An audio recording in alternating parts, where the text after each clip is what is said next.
A educação é um direito humano. Todos o sabemos, todos o dizemos. E, no entanto, antes da pandemia, 250 milhões de crianças e de jovens no mundo não iam à escola. E 600 milhões de alunos, metade da população em idade escolar, saía da escola sem as aprendizagens mínimas.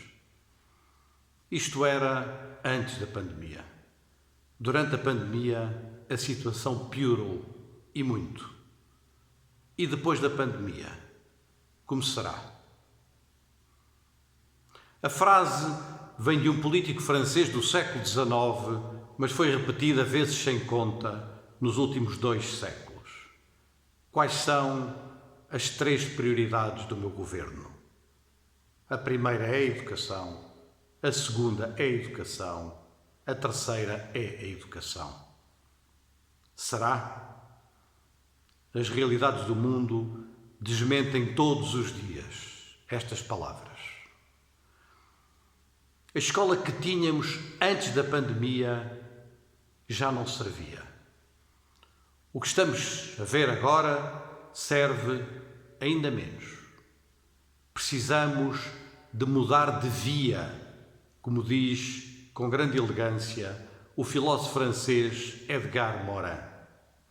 Mudar de via e de vida, acrescento eu. Precisamos de imaginar novas formas de educação, de imaginar novos modelos educativos. E foi justamente para isso que a Unesco lançou a iniciativa Os Futuros da Educação. Porque para além das necessárias respostas urgentes, imediatas, a esta situação pandémica, é preciso imaginar o que será a educação do futuro.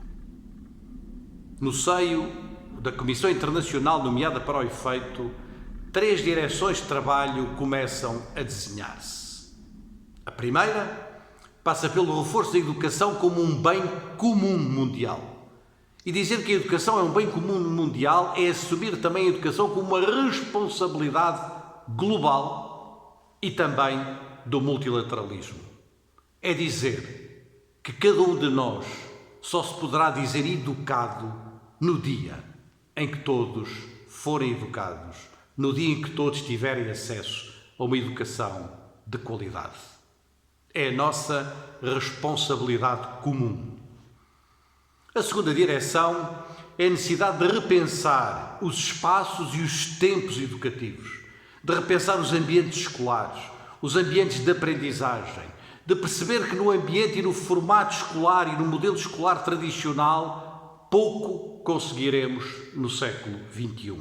Precisamos de espaços mais abertos, mais dinâmicos, mais inclusivos, mais diversos, espaços onde os professores possam trabalhar em conjunto uns com os outros, com maior autonomia, onde possa haver outras soluções, onde professores e alunos possam ter um conjunto de atividades diversas que correspondam melhor ao que são as exigências e as realidades do século XXI. E a terceira direção é a necessidade de reorganizar os currículos, de reorganizar o modo de pensar o conhecimento, sendo capaz de o organizar de forma mais transversal. Por exemplo, a partir dos grandes temas da Agenda 2030, conseguindo juntar esses saberes de forma mais coerente, mais convergente, diríamos, nunca esquecendo 3 elementos centrais. Primeiro, a cidadania.